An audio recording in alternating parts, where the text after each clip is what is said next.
Cármides o la templanza. Personajes del diálogo. Sócrates, que es el narrador. Cármides. Querefonte.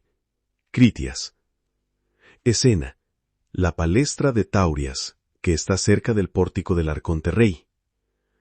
Ayer por la tarde regresé del ejército en Potidea, y después de haber estado ausente bastante tiempo, pensé en ir a ver mis lugares habituales.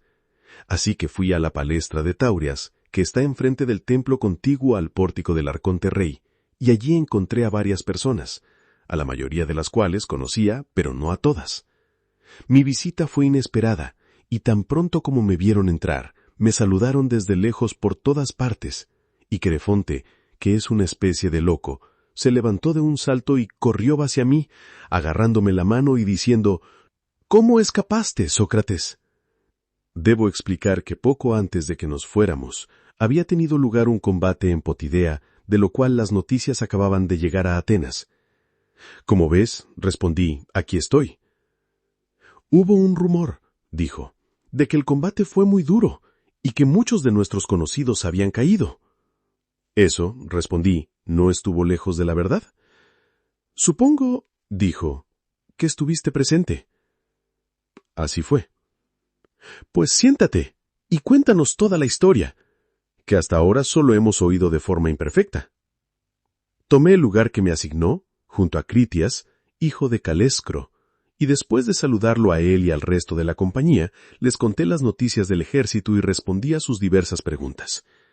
Luego, cuando esto hubo terminado, yo, a mi vez, empecé a preguntar por los asuntos de aquí, por el estado actual de la filosofía y por los jóvenes. Pregunté si alguno de ellos destacaba por su sabiduría o belleza o por ambas cosas. Critias, echando un vistazo a la puerta, atrajo mi atención hacia unos jóvenes que entraban, hablando ruidosamente entre sí, seguidos por una multitud. «De los bellos, Sócrates», dijo, «me parece que pronto podrás formarte un juicio, pues los que acaban de entrar son la vanguardia de la gran belleza del día, según se considera, y es probable que él mismo no esté muy lejos». «¿Quién es?», dije, «¿y quién es su padre?». «Cármides», respondió, «es su nombre.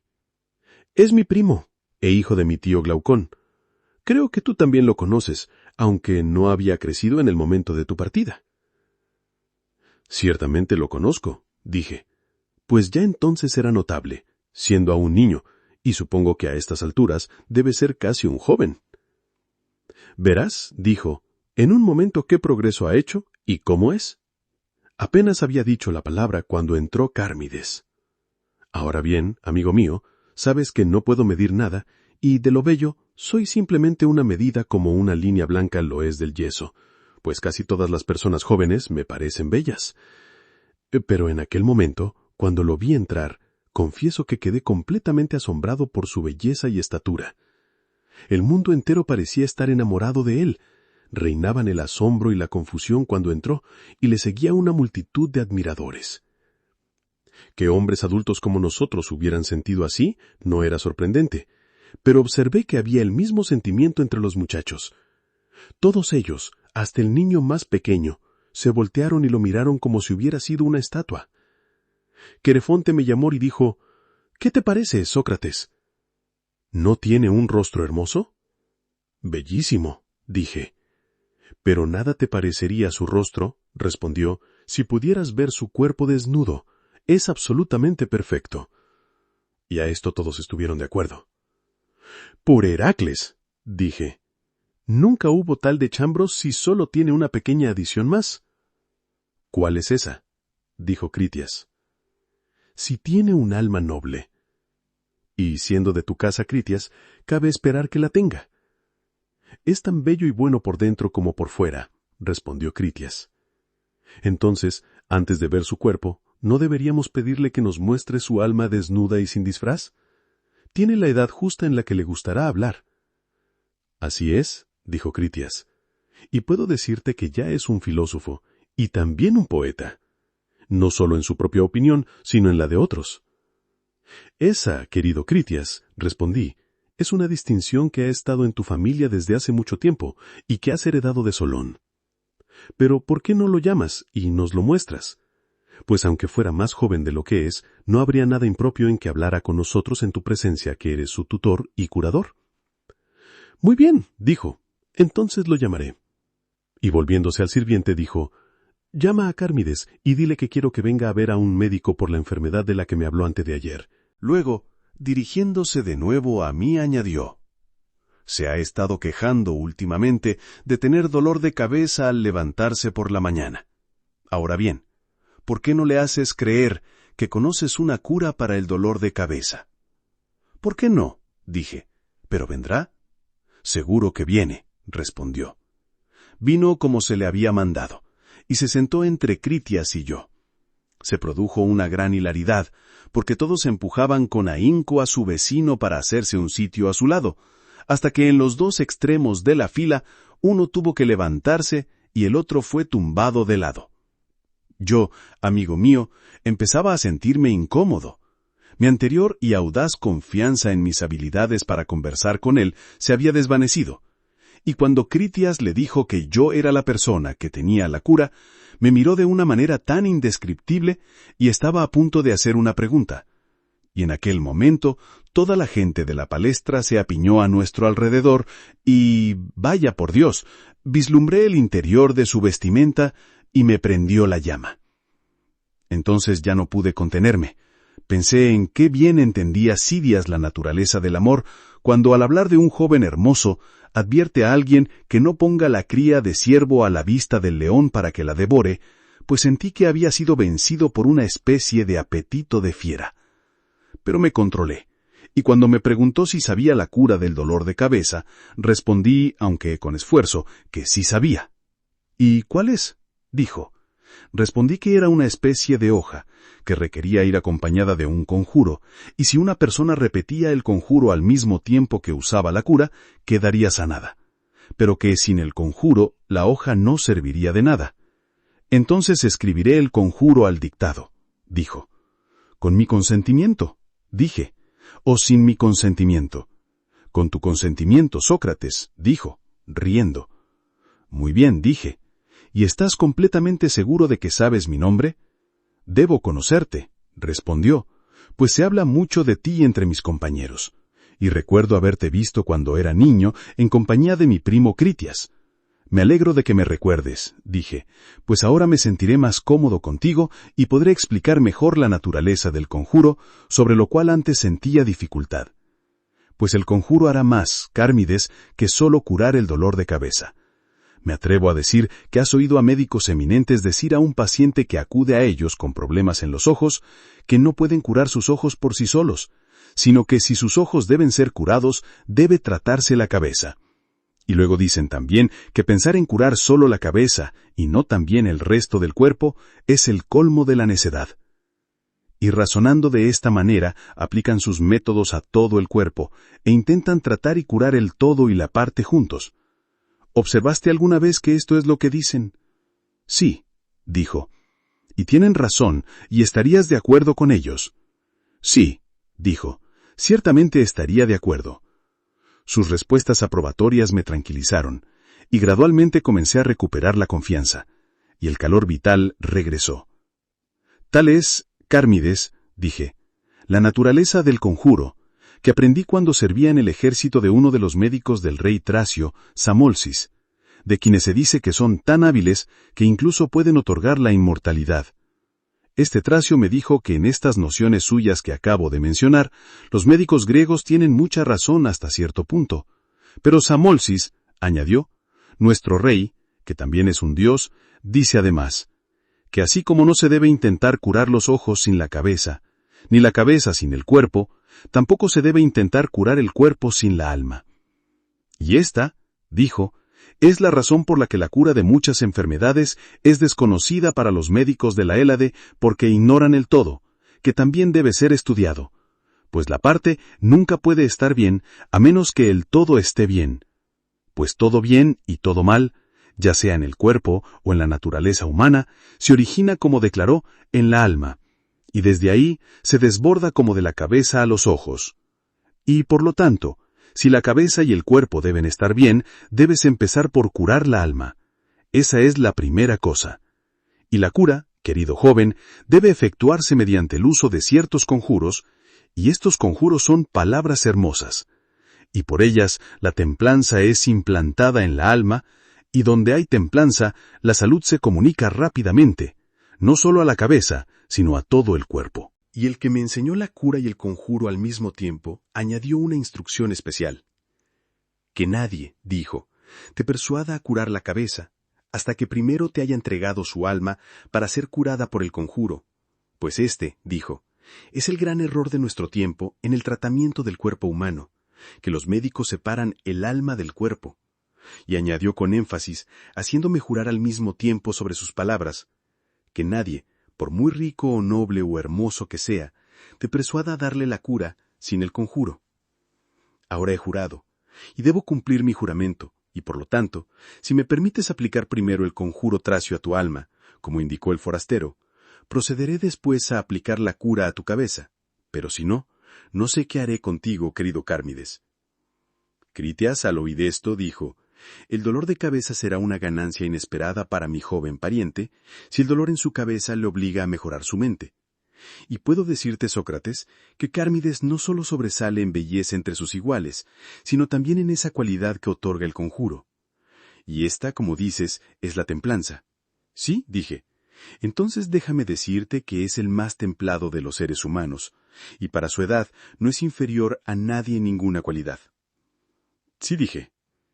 Cármides, y en efecto, creo que deberías sobresalir sobre los demás en todas las buenas cualidades, pues si no me equivoco, no hay nadie presente que pudiera señalar fácilmente dos casas atenienses cuya unión pudiera producir una estirpe mejor o más noble que las dos de las que desciendes. Está la casa de tu padre, que desciende de Critias, hijo de Drópides, cuya familia ha sido conmemorada en los versos panegíricos de Anacreonte, Solón y muchos otros poetas como famosa por su belleza, virtud y toda otra alta fortuna. Y la casa de tu madre es igualmente distinguida, pues tu tío materno, Pirilampes, tiene fama de no haber encontrado jamás a su igual ni en Persia en la corte del gran rey, ni en el continente asiático, en todos los lugares a los que fue como embajador, en cuanto a estatura y belleza. Esa familia entera no es inferior ni un ápice a la otra. Teniendo tales antepasados, deberías ser el primero en todas las cosas, y, dulce hijo de Glaucón, tu aspecto exterior no deshonora a ninguno de ellos.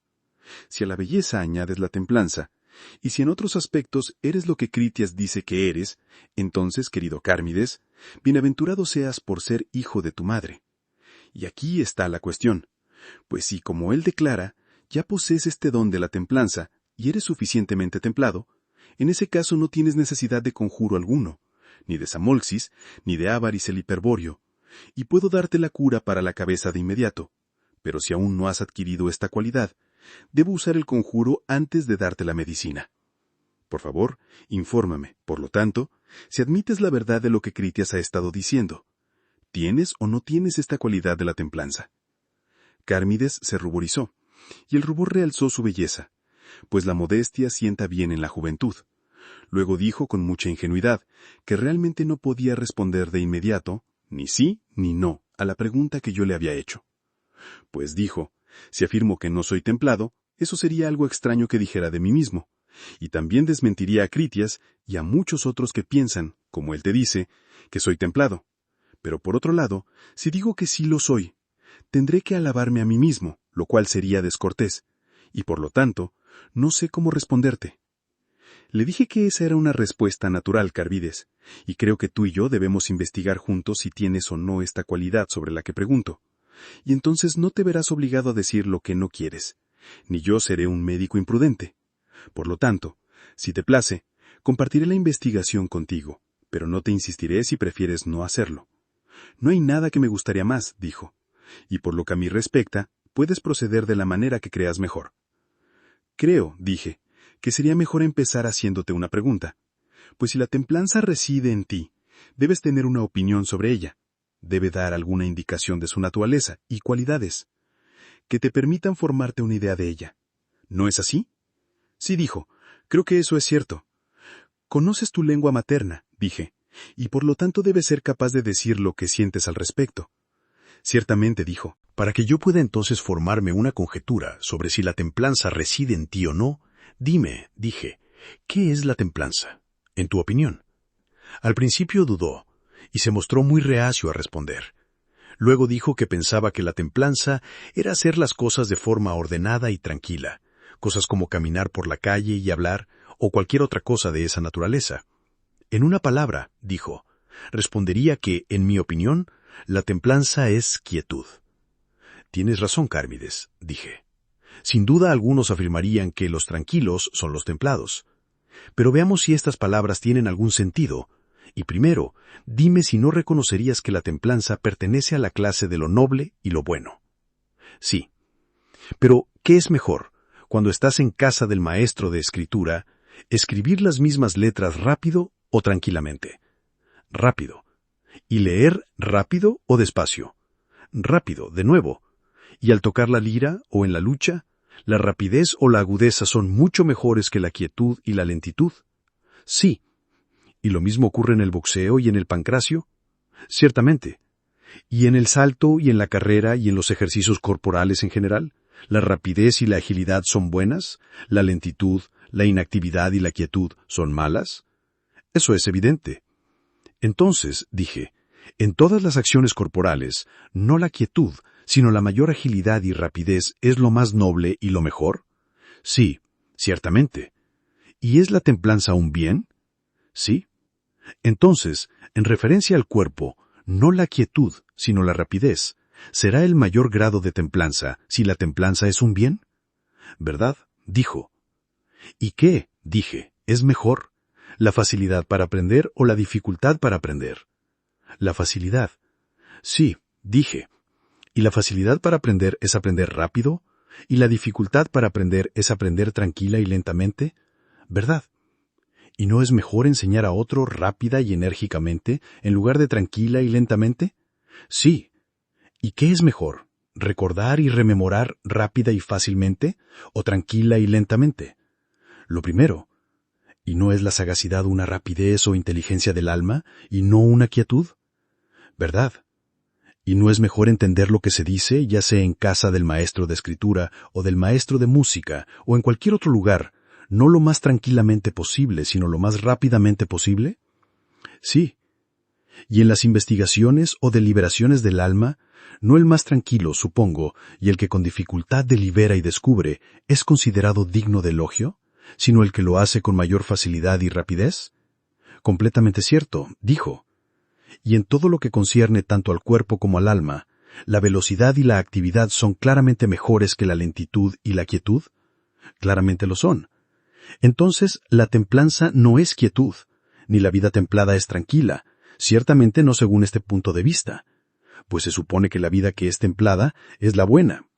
Y de dos cosas, una es cierta, o nunca o muy rara vez las acciones tranquilas en la vida parecen ser mejores que las rápidas y enérgicas, o suponiendo que de las acciones más nobles haya tantas tranquilas como rápidas y vehementes, aún así, incluso si concedemos esto, la templanza no será actuar tranquilamente más que actuar rápida y enérgicamente, ya sea al caminar o hablar o en cualquier otra cosa.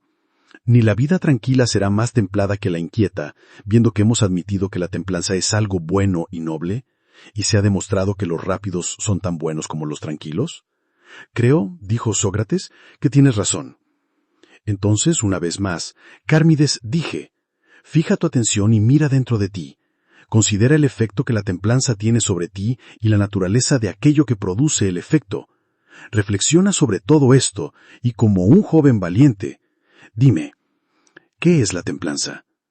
Después de una pausa de un momento, en la que hizo un esfuerzo verdaderamente varonil, por pensar, dijo, mi opinión es, Sócrates, que la templanza hace que un hombre se avergüence o sea modesto, y que la templanza es lo mismo que la modestia. Muy bien, dije, ¿y no admitiste hace un momento que la templanza es noble? Sí, ciertamente, dijo. ¿Y los templados también son buenos? Sí. ¿Y puede ser bueno aquello que no hace buenos a los hombres? Ciertamente no. E inferirías que la templanza no solo es noble, sino también buena. Esa es mi opinión. Bien, dije, pero seguro que estarás de acuerdo con Homero cuando dice, la modestia no es buena para un hombre necesitado. Sí, dijo, estoy de acuerdo. Entonces supongo que la modestia es y no es buena. Claramente. Pero la templanza, cuya presencia solo hace a los hombres buenos y no malos, ¿es siempre buena? Así me parece que es como dices. Y la inferencia es que la templanza no puede ser modestia, si la templanza es un bien, y si la modestia es tanto un mal como un bien. Todo eso, Sócrates, me parece que es verdad. Pero me gustaría saber qué piensas acerca de otra definición de templanza, que justo ahora recuerdo haber oído a alguien que dijo que la templanza es ocuparse de lo suyo. ¿Tenía razón quien afirmó eso? ¡Demonio! Dije, esto te lo ha dicho Critias o algún filósofo. Entonces fue otro, dijo Critias, pues ciertamente yo no he sido. Pero ¿qué importa? Dijo Cármides, ¿de quién lo oí? No importa en absoluto, respondí, pues la cuestión no es quién dijo las palabras, sino si son verdaderas o no. Ahí tienes razón, Sócrates, respondió. Por supuesto, dije, sin embargo, dudo si alguna vez seremos capaces de descubrir su verdad o falsedad, pues son una especie de enigma. ¿Qué te hace pensar eso? Dijo. Porque, dije, el que las pronunció me parece que quiso decir una cosa y dijo otra. ¿Se considera, por ejemplo, que el escriba no hace nada cuando lee o escribe? Más bien creo que estaba haciendo algo. ¿Y el escriba escribe o lee? ¿O enseña a vosotros, muchachos, a escribir o leer solo vuestros propios nombres? ¿O escribisten también los nombres de vuestros enemigos, además de los vuestros y de los de vuestros amigos, tanto unos como otros? ¿Y hubo algo entrometido o inmoderado en esto? Ciertamente no. Y sin embargo, si leer y escribir son lo mismo que hacer, ¿estabas haciendo lo que no era asunto tuyo? Pero son lo mismo que hacer. Y el arte de la curación, amigo mío, y la construcción, y el tejido, y hacer cualquier cosa que se haga por arte, todo esto entra claramente bajo el concepto de hacer. Ciertamente. ¿Y crees que un Estado estaría bien ordenado por una ley que obligara a cada hombre a tejer y lavar su propia túnica, y hacer sus propios zapatos y su propio frasco y estrígile, y otros utensilios, según este principio de que cada uno haga y realice lo suyo, y se abstenga de lo que no es suyo? Creo que no, dijo. Pero dije, un Estado templado será un Estado bien ordenado. Por supuesto, respondió. Entonces la templanza, dije, no será ocuparse de lo suyo. Al menos no de esta manera, o haciendo cosas de este tipo. Claramente no.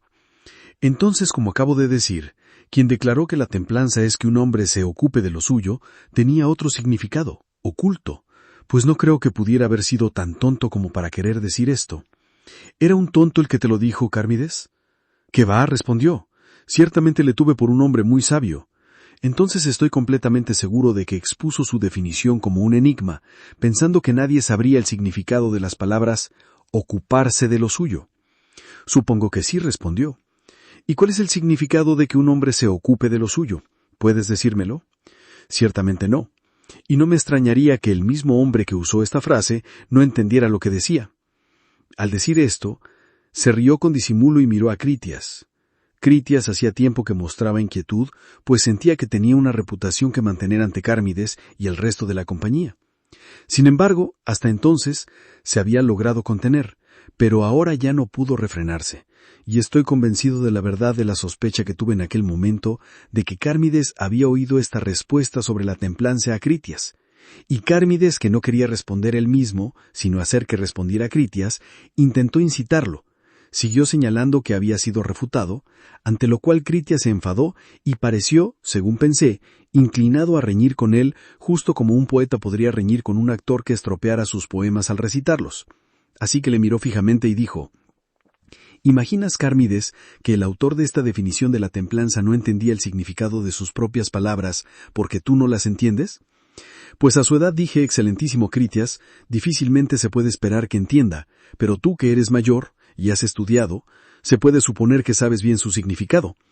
Y por lo tanto, si estás de acuerdo con él y aceptas su definición de templanza, preferiría mucho más discutir contigo que con él sobre la verdad o falsedad de la definición. Estoy completamente de acuerdo, dijo Critias, y acepto la definición. Muy bien, dije. Y ahora permíteme repetir mi pregunta. ¿Admites, como acabo de decir, que todos los artesanos hacen o fabrican algo? Lo admito. ¿Y hacen o fabrican solo lo suyo o también lo de otros? Hacen o fabrican también lo de otros. Y son templados viendo que no fabrican solo para sí mismos o para lo suyo. ¿Por qué no? Dijo. Por mi parte, ninguna objeción, dije. Pero puede haber una dificultad para aquel que propone como definición de templanza ocuparse de lo suyo, y luego dice que no hay razón por la que los que hacen el negocio de otros no deban ser templados. No, dijo él.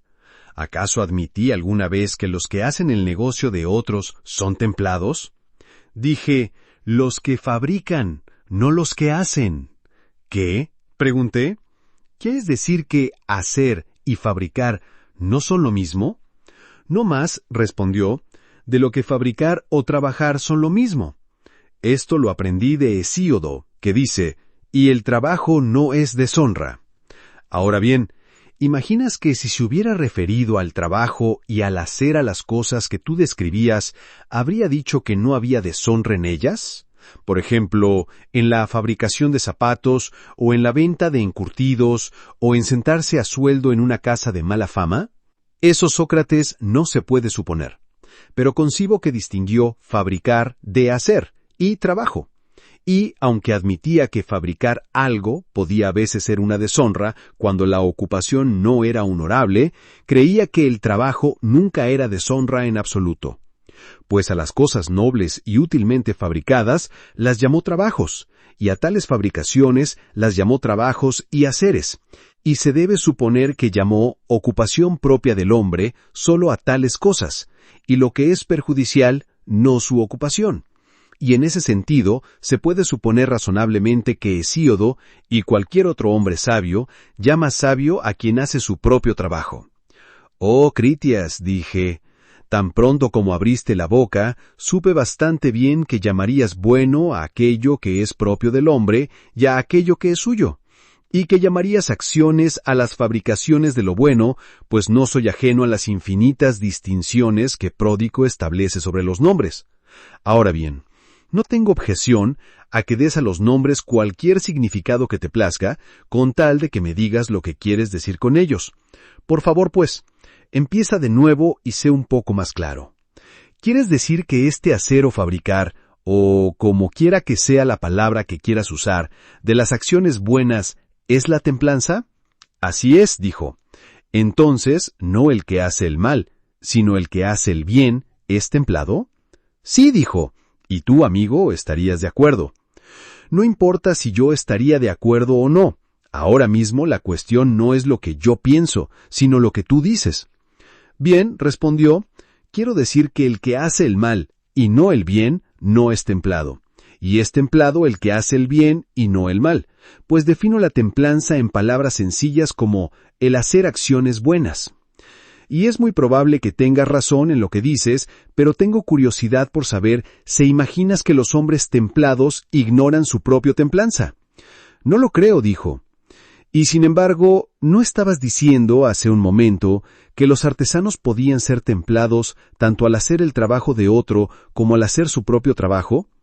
Así era, respondió, pero ¿a dónde quieres llegar? No pretendo nada en particular, pero me gustaría que me dijeras si un médico que cura a un paciente puede hacer el bien a sí mismo y también a otro. Creo que sí. ¿Y el que hace eso cumple con su deber? Sí. ¿Y no actúa sabia o templadamente el que cumple con su deber? Sí, actúa sabiamente. Pero ¿debe el médico necesariamente saber cuándo su tratamiento es probable que resulte beneficioso y cuándo no? ¿O debe el artesano necesariamente saber cuándo es probable que se beneficie y cuándo no se beneficie del trabajo que está haciendo? Supongo que no. Entonces dije, puede a veces hacer el bien o el mal y no saber lo que él mismo está haciendo, y sin embargo, al hacer el bien, como dices, ha actuado sabia o templadamente. ¿No fue esa tu afirmación? Sí. Entonces, al parecer, al hacer el bien, puede actuar sabia o templadamente, y ser sabio o templado, pero no conocer su propia sabiduría o templanza. Pero eso, Sócrates dijo, no es posible y por lo tanto, si esta es, como tú sugieres, la consecuencia necesaria de alguna de mis admisiones anteriores, las retiraré, antes que admitir que un hombre pueda ser templado o sabio sin conocerse a sí mismo. Y no me avergüenzo confesar que estaba en un error, pues mantendría ciertamente que el conocimiento de sí mismo es la esencia misma del saber, y en esto estoy de acuerdo con quien dedicó la inscripción «Conócete a ti mismo» en Delfos.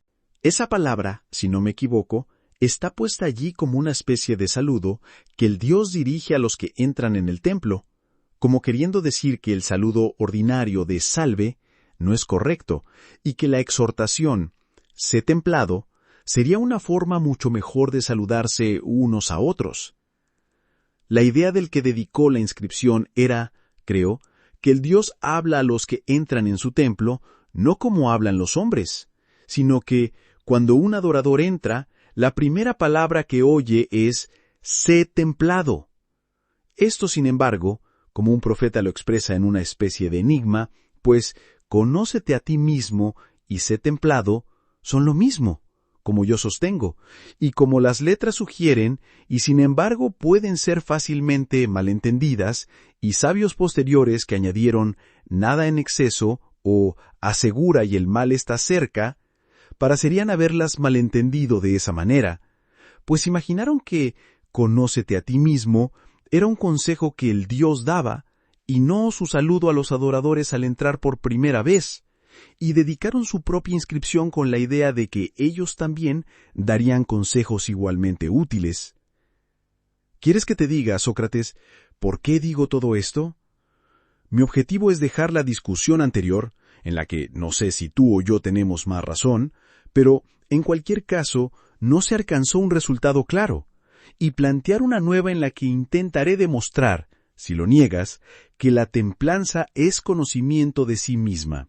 Sí, dije, Critias, pero vienes a mí como si yo pretendiera saber sobre las preguntas que hago, y como si pudiera, si solo quisiera, estar de acuerdo contigo, cuando en realidad investigo contigo la verdad de lo que se propone de vez en cuando, precisamente porque no lo sé, y cuando haya investigado, diré si estoy de acuerdo contigo o no. Por favor, pues, permíteme tiempo para reflexionar. Reflexiona, dijo. Estoy reflexionando, respondí. Y descubro que la templanza o sabiduría, si implica un conocimiento de algo, debe ser una ciencia y una ciencia de algo. Sí, dijo, la ciencia de sí misma. No es la medicina, dije, la ciencia de la salud. ¿Verdad? Y supón, dije, que me preguntaras cuál es la utilidad o el efecto de la medicina, que es esta ciencia de la salud, respondería que la medicina es de gran utilidad para producir salud, lo cual, como admitirás, es un excelente efecto. Concedido. Y si me preguntaras cuál es el resultado o efecto de la arquitectura, que es la ciencia de la construcción, diría casas, y así de otras artes que tienen todos sus diferentes resultados. Ahora, quiero que tú, Critias, respondas a una pregunta similar sobre la templanza o sabiduría, que según tú es la ciencia de sí misma. Admitiendo este punto de vista, te pregunto, ¿qué buena obra, digna del nombre de sabia, produce la templanza o sabiduría, que es la ciencia de sí misma? Responde. Esa no es la verdadera manera de llevar a cabo la investigación, Sócrates, dijo, pues la sabiduría no es como las otras ciencias, del mismo modo que ellas no son como las otras, pero tú procedes como si fueran iguales. Pues, dime, dijo, ¿qué resultado hay de la computación o geometría en el mismo sentido en que una casa es el resultado de la construcción, o una prenda de tejer o cualquier otra obra de cualquier otro arte? ¿Puedes mostrarme algún resultado así de ellas? No puedes. Eso es verdad, dije, pero aún así, cada una de estas ciencias tiene un objeto que es diferente de la ciencia misma. Puedo mostrarte que el arte de la computación tiene que ver con los números pares e impares en sus relaciones numéricas entre sí y con cada uno. ¿No es eso verdad? Sí, dijo. ¿Y los números pares e impares no son lo mismo que el arte de la computación? No lo son. El arte de pesar, de nuevo, tiene que ver con lo más ligero y lo más pesado. Pero el arte de pesar es una cosa y lo pesado y lo ligero otra. ¿Admites eso? Sí. Ahora, quiero saber, ¿qué es aquello que no es sabiduría y de lo cual la sabiduría es la ciencia? Estás cayendo justo en el viejo error, Sócrates, dijo. Vienes preguntando en qué se diferencia la sabiduría o templanza de las otras ciencias, y luego intentas descubrir algún aspecto en que se asemejen. Pero no es así, pues todas las otras ciencias son de algo distinto y no de sí mismas. Solo la sabiduría es ciencia de las otras ciencias y de sí misma. Y de esto creo que eres muy consciente, y que solo estás haciendo lo que negaste estar haciendo hace un momento, intentando refutarme en lugar de seguir el argumento. ¿Y qué si lo estoy haciendo? ¿Cómo puedes pensar que tengo otro motivo al refutarte que el que tendría el examinarme a mí mismo, cuyo motivo sería simplemente el temor a imaginar inconscientemente que sabía algo que ignoraba? Y en este momento sigo el argumento principalmente por mí mismo, y quizás en cierto grado también por mis otros amigos. Pues, ¿no es acaso el descubrimiento de las cosas tal como son en verdad un bien común a toda la humanidad? Sí, ciertamente, Sócrates, dijo. Entonces dije, anímate, dulce amigo, y da tu opinión en respuesta a la pregunta que hice. Sin importarse si Critias o Sócrates es el refutado, atiende solo al argumento y ve lo que resultará de la refutación. Creo que tienes razón, respondió, y haré como dices. Dime entonces, dije, ¿qué quieres afirmar sobre la sabiduría? Quiero decir que la sabiduría es la única ciencia que es ciencia de sí misma, así como de las otras ciencias. Pero la ciencia de la ciencia, dije, también será la ciencia de la ausencia de ciencia. Completamente cierto, dijo. Entonces el hombre sabio o templado, y solo él, se conocerá a sí mismo y podrá examinar lo que sabe o no sabe, y ver lo que otros saben y creen que saben y realmente saben, y lo que no saben y se imaginan que saben cuando no es así. Ninguna otra persona podrá hacer esto, y esto es sabiduría y templanza, y conocimiento de sí mismo, que un hombre sepa lo que sabe y lo que no sabe. ¿Ese es tu significado? Sí, dijo. Ahora bien, dije, haciendo una ofrenda del tercer o último argumento a Zeus Salvador, empecemos de nuevo y preguntemos, en primer lugar, si es o no posible que una persona sepa que sabe y no sabe lo que sabe y no sabe lo que sabe. Y en segundo lugar, si tal conocimiento, si es perfectamente posible, es de alguna utilidad. Eso es lo que tenemos que considerar, dijo. Y aquí, Critias, dije, espero que encuentres una salida a una dificultad en la que me he metido. ¿Quieres que te diga la naturaleza de la dificultad? Por supuesto, respondió. ¿No equivale a esto lo que has estado diciendo, si es verdad, que debe haber una única ciencia que sea enteramente ciencia de sí misma y de las otras ciencias? Y que esa misma sea también la ciencia de la ausencia de ciencia. Sí, eso es lo que se afirma. Pero qué extraño es esto si es verdad. Sin embargo, no debemos negar todavía absolutamente la posibilidad de tal ciencia. Consideremos más bien el asunto. Tienes toda la razón. Bien, entonces, ¿esta ciencia de la que hablamos es ciencia de algo y es de naturaleza para ser ciencia de algo? Sí, así como aquello que es mayor es de naturaleza para ser mayor que alguna otra cosa. Sí, que es menor si se concibe que la otra es mayor. Por supuesto. Y si pudiéramos encontrar algo que fuera a la vez mayor que sí mismo y mayor que otras cosas grandes, pero no mayor que aquellas cosas en comparación con las cuales las otras son mayores, entonces esa cosa tendría la propiedad de ser mayor y también menor que sí misma. Eso, Sócrates dijo, es la inferencia inevitable.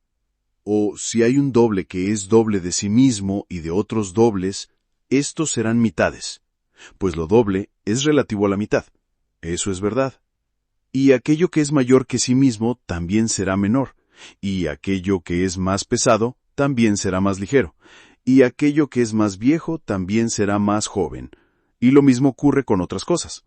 Aquello que tiene una naturaleza relativa a sí mismo, retendrá también la naturaleza de su objeto.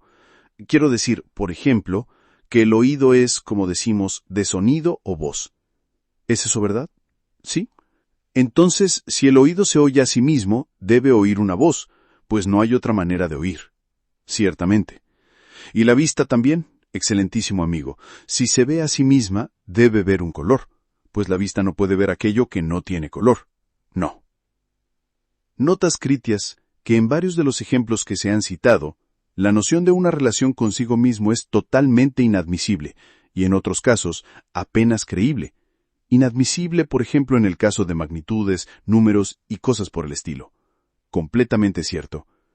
Pero en el caso del oído y la vista, o en el poder del automovimiento y el poder del calor para quemar, Esta relación consigo mismo será considerada increíble por algunos, pero quizá no por otros. Y se necesita algún gran hombre, amigo mío, que determine satisfactoriamente para nosotros si no hay nada que tenga una propiedad inherente de relación consigo mismo, o si solo algunas cosas la tienen y otras no. Y en esta clase de cosas relacionadas consigo mismas, si existe tal clase, se incluye esa ciencia que se llama sabiduría o templanza. Desconfío por completo de mi propia capacidad para determinar estas cuestiones. No estoy seguro de si existe siquiera una ciencia de la ciencia como tal, e incluso si existiera, no reconocería que esto es sabiduría o templanza hasta que pueda ver también si tal ciencia nos haría o no algún bien, pues tengo la impresión de que la templanza es un beneficio y un bien. Y por lo tanto, oh hijo de Calescro, como sostienes que la templanza o sabiduría es ciencia de la ciencia y también de la ausencia de ciencia, te rogaré que muestres en primer lugar, como decía antes, la posibilidad y en segundo lugar, la ventaja de tal ciencia. Y entonces quizás puedas convencerme de que tienes razón en tu visión de la templanza. Critias me oyó decir esto y vio que yo estaba en un aprieto. Y como una persona que, cuando otra bosteza en su presencia, contagia el bostezo de ella, así pareció él ser llevado a una dificultad por mi dificultad. Pero como tenía una reputación que mantener, se avergonzó de admitir ante la compañía que no podía responder a mi desafío o determinar la cuestión en disputa, e hizo un intento inentendible de ocultar su perplejidad. Para que el argumento pudiera continuar, le dije, bien entonces, Critias, si quieres, supongamos que exista esta ciencia de la ciencia. Si la suposición es correcta o incorrecta, podrá investigarse más adelante.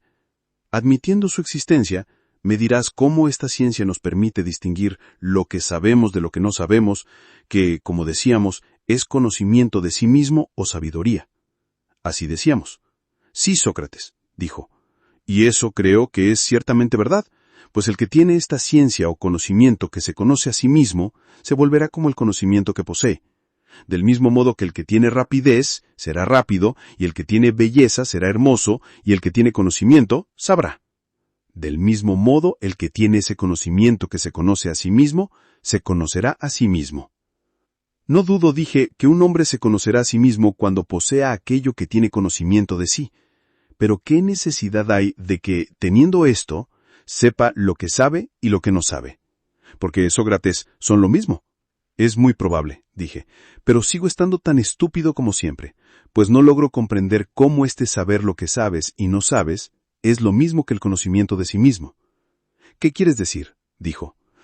Esto es lo que quiero decir, respondí. Admitiré que existe una ciencia de la ciencia. ¿Puede ésta ser más que determinar que de dos cosas una es ciencia o conocimiento y la otra no? No, solo eso. Pero ¿es el conocimiento o la falta de conocimiento de la salud lo mismo que el conocimiento o la falta de conocimiento de la justicia? Ciertamente no. Una es medicina y la otra es política, mientras que aquello de lo que hablamos es conocimiento puro y simple. Completamente cierto. Y si un hombre solo sabe, y solo tiene conocimiento del conocimiento, y no tiene más conocimiento de la salud y la justicia, la probabilidad es que solo sepa que sabe algo y que tiene un cierto conocimiento, ya sea sobre sí mismo o sobre otros hombres. ¿Verdad? Entonces, ¿cómo le enseñará este conocimiento o ciencia a saber lo que sabe?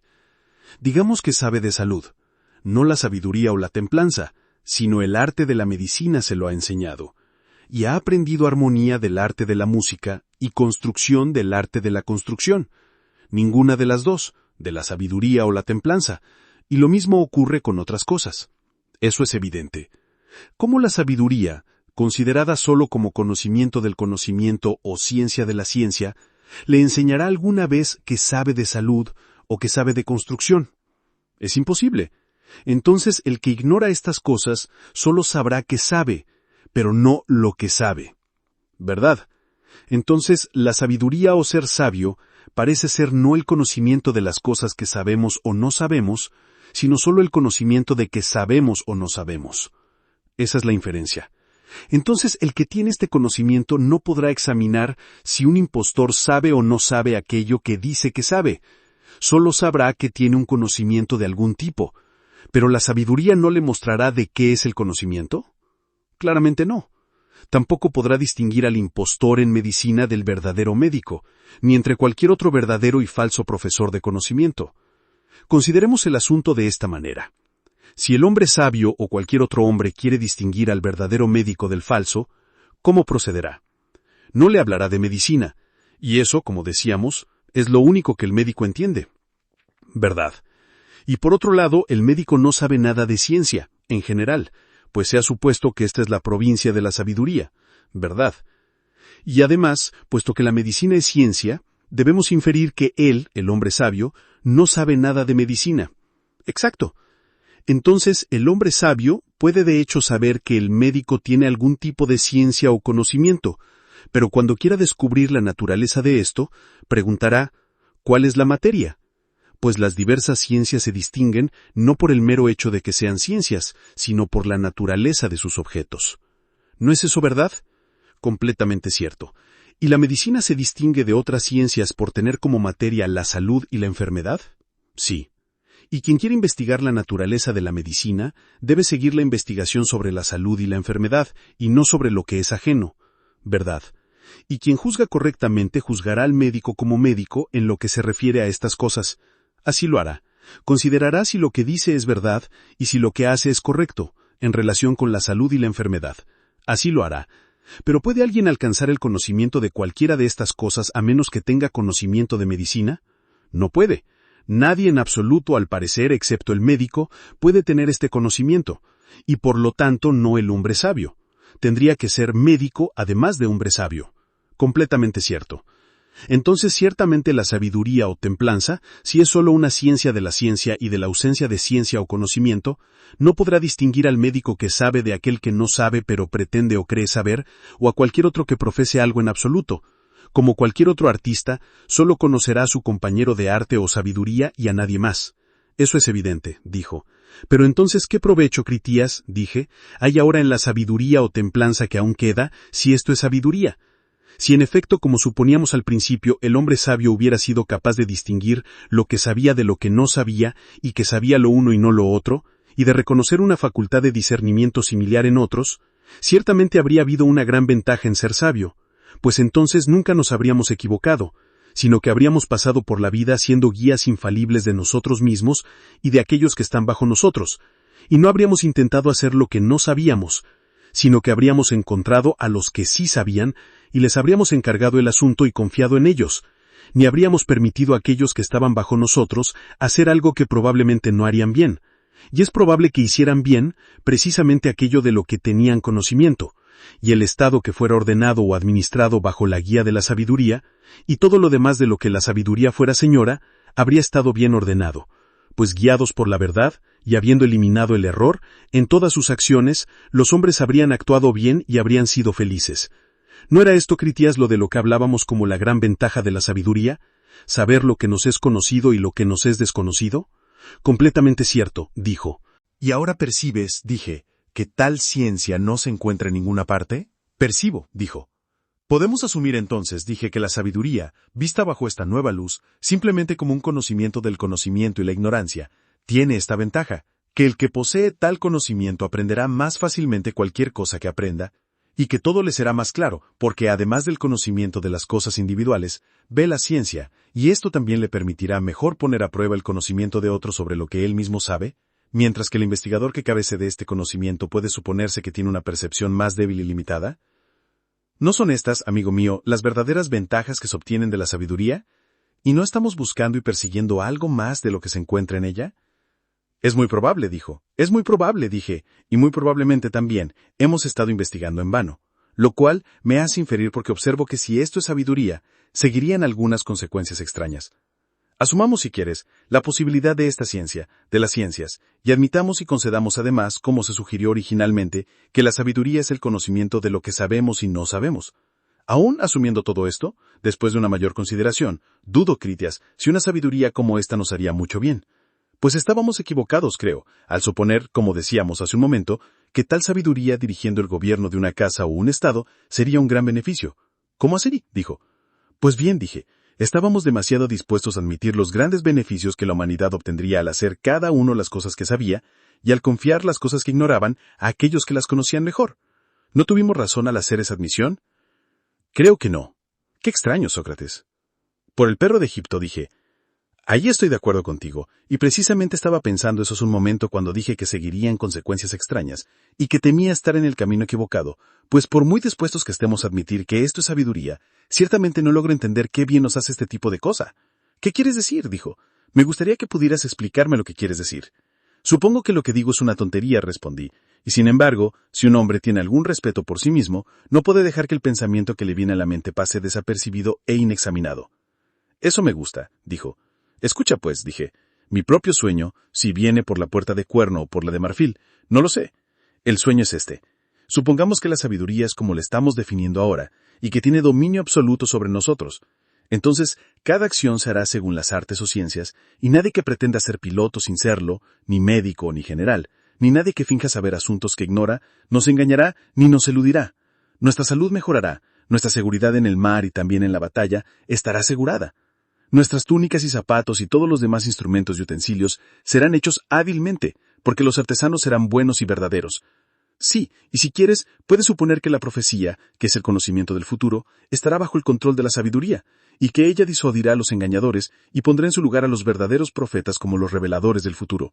Ahora bien, estoy completamente de acuerdo en que la humanidad así provista viviría y actuaría según el conocimiento, pues la sabiduría vigilaría e impediría que la ignorancia se entrometiera en nosotros. Pero si al actuar según el conocimiento actuaremos bien y seremos felices, querido Critias, este es un punto que aún no hemos podido determinar. Sin embargo, creo, respondió, que si descartas el conocimiento, difícilmente encontrarás la corona de la felicidad en otra cosa. ¿Pero de qué conocimiento se trata?, dije. Responde solo a esa pequeña pregunta. ¿Te refieres a un conocimiento de hacer zapatos? Dios no lo quiera. ¿O de trabajar el bronce? Ciertamente no. ¿O de la luna o de la madera o algo por el estilo? No, no me refiero a eso. Entonces dije, estamos abandonando la doctrina de que aquel que vive según el conocimiento es feliz, pues estos viven según el conocimiento y aún no les permite ser felices.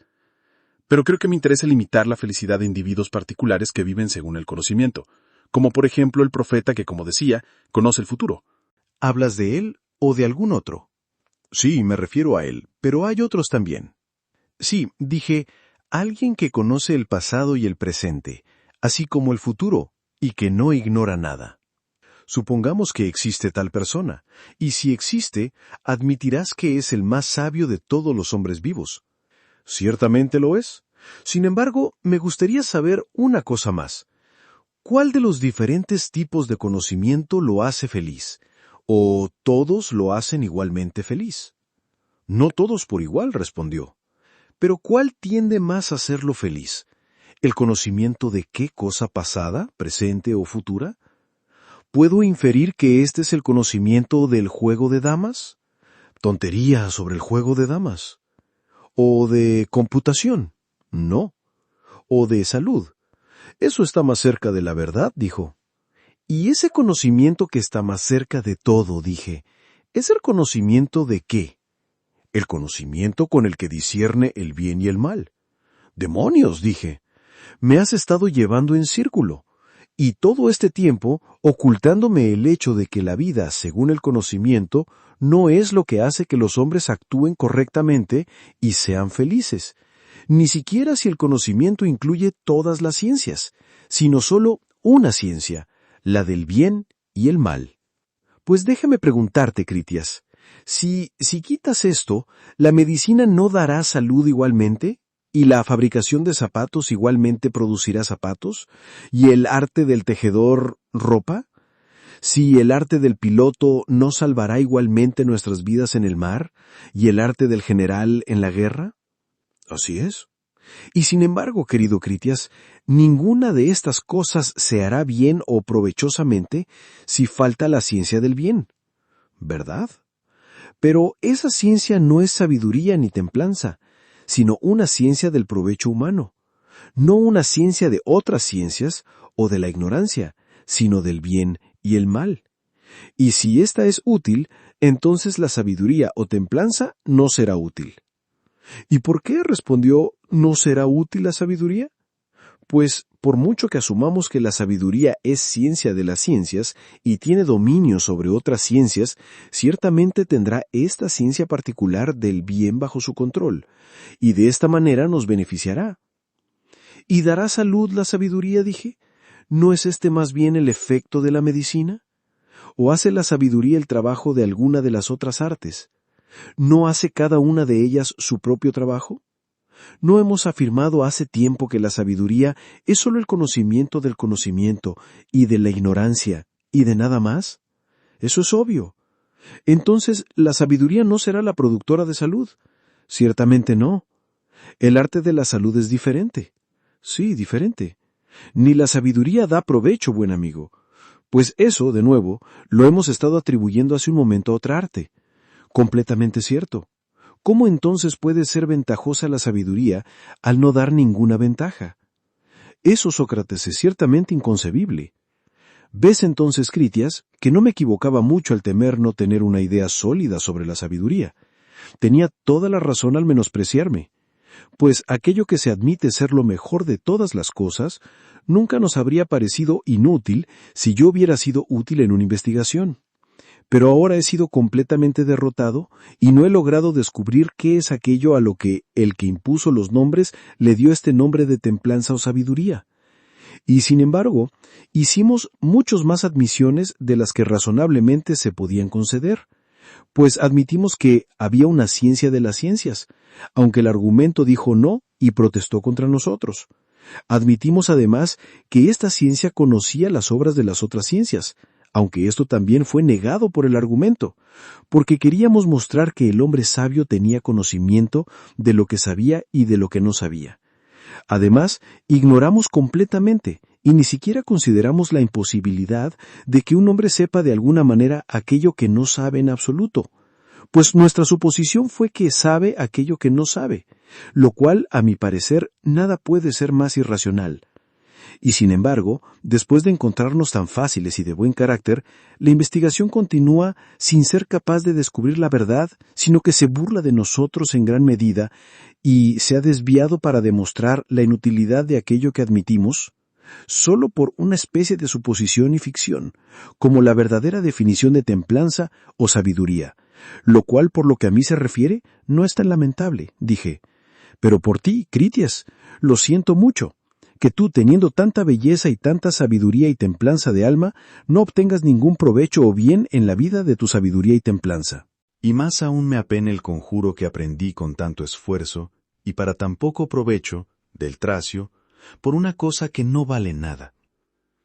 Creo en efecto que hay un error, y que yo debo ser un mal investigador, pues la sabiduría o templanza, creo, es realmente un gran bien. Y feliz eres, Cármides, si ciertamente la posees. Por lo tanto, examínate a ti mismo, y ve si tienes este don, y puedes prescindir del conjuro. Pues si puedes, preferiría aconsejarte que me consideres simplemente un tonto que nunca es capaz de resolver nada mediante la razón. Y que tengas la seguridad de que cuanto más sabio y templado seas, más feliz serás. Cármides dijo: Estoy seguro de que no sé, Sócrates, si tengo o no este don de sabiduría y templanza, pues ¿cómo puedo saber si tengo algo cuya naturaleza, incluso tú y Critias, según dices, son incapaces de descubrir? No es que te crea. Además, estoy seguro, Sócrates, de que sí necesito el conjuro, y por lo que a mí respecta, estaré dispuesto a ser encantado por ti diariamente hasta que digas que ya he tenido suficiente. Muy bien, Cármides, dijo Critias. Si haces esto, tendré una prueba de tu templanza, es decir, si te dejas encantar por Sócrates y no lo abandonas en absoluto. Puedes contar con que le seguiré y no lo abandonaré, dijo Cármides. Si tú, que eres mi tutor, me lo ordenas, estaría muy mal si no te obedeciera. Y te lo ordeno, dijo. Entonces haré como dices y empezaré hoy mismo. Ustedes, señores, dije, ¿qué están tramando? No estamos tramando, dijo Cármides. Ya hemos tramado. ¿Y ustedes van a usar la violencia sin pasar siquiera por las formas de la justicia? Sí, usaré la violencia, respondió, puesto que él me lo ordena, y por lo tanto harías bien en considerarlo bien. Pero el tiempo para la consideración ha pasado, dije, cuando se emplea la violencia, y tú, cuando estás decidido a algo y en ánimo violento, eres irresistible. Pues no te resistas a mí entonces, dijo. No me resistiré a ti, respondí.